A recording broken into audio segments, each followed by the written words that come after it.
যে যারা এই মানবাধিকারের কর্তা ধর্তা রক্ষাকর্তা এবং বিভিন্ন সংগঠনের প্রতিনিধি হয়ে রোজ লাইমলাইটে থাকার জন্য বলছেন একে অ্যারেস্ট করুন তাকে অ্যারেস্ট করুন, দরবারটা আর অনুরোধটা হাইকোর্টে করুন।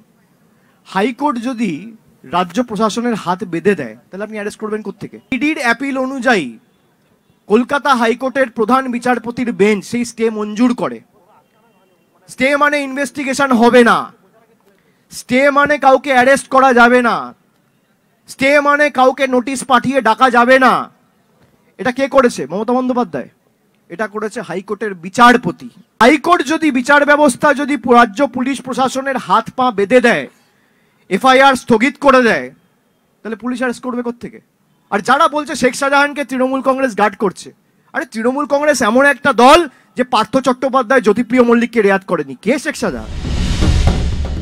শেখ শাহজাহানকে গ্রেফতার করা যায়নি হাইকোর্টের স্থগিতাদেশের জন্যই। রবিবারই একথা বলেছিলেন তৃণমূলের সর্বভারতীয় সাধারণ সম্পাদক অভিষেক বন্দ্যোপাধ্যায়। মঙ্গলবারও নিজের এক্স হ্যান্ডেলে পোস্ট করে নিজের অবস্থানে অনড় তৃণমূলের সেকেন্ড ইন কমান্ড। তৃণমূল সাংসদের অভিযোগ, হাইকোর্টের স্থগিতাদেশের পরের দিনই সন্দেশখালীতে অশান্তি শুরু হয়, যার সম্পূর্ণ সদ্ব্যবহার করে বিজেপি।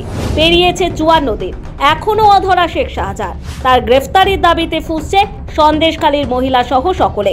বিরোধীরা বারবার কাঠগড়ায় তুলছে শাসক দলকে। দাবি করা হচ্ছে তৃণমূলই আড়াল করছে শাহজাহানকে। পাল্টা দিলেন তৃণমূলের সর্বভারতীয় সাধারণ সম্পাদক অভিষেক বন্দ্যোপাধ্যায়। মহেশতলা থেকে তিনি দাবি করেন তৃণমূল নয়, শাহজাহানকে আড়াল করছে বিচার ব্যবস্থা। তাঁর এই মন্তব্যকে কেন্দ্র করে বিস্তর জলঘোলা শুরু হয়। তার 24 ঘন্টা কাটতে না কাটতে সোমবার প্রধান বিচারপতি টি.এস. শিবজ্ঞানাম জানিয়েছেন শাহজাহানকে গ্রেফতারের ক্ষেত্রে পুলিশের কোনো বাধা নেই। প্রধান বিচারপতি জানিয়েছেন ইডির মামলায় সিট গঠনের স্থগিতাদেশ ছিল, কিন্তু পুলিশের গ্রেফতারিতে কোনো বাধা নেই। পুলিশ শাহজাহান বা যে কোনো অভিযুক্তকে গ্রেফতার করতেই পারে। পাশাপাশি শাহজাহানকে সন্দেশখালী মামলায় যুক্ত করার নির্দেশ দেন, কিন্তু হাইকোর্টের শাহজাহানকে গ্রেফতারে পুলিশের বাধা ছিল না মন্তব্যের সঙ্গে একমত নয় অভিষেক। মঙ্গলবার নিজের এক্স হ্যান্ডেলে হাইকোর্টের নির্দেশনামার একটি অংশ পোস্ট করেন, সঙ্গে লেখেন 7 তারিখ আদালত স্থগিতাদেশ দেয়। 8ই ফেব্রুয়ারি থেকে অশান্তি ও বিক্ষোভ শুরু হয়, আর পুলিশের ওপর স্থগিতাদেশের জেরে পরিস্থিতির সম্পূর্ণ সদ্ব্যবহার করে বিজেপি। ব্যুরো রিপোর্ট, সময়, কলকাতা।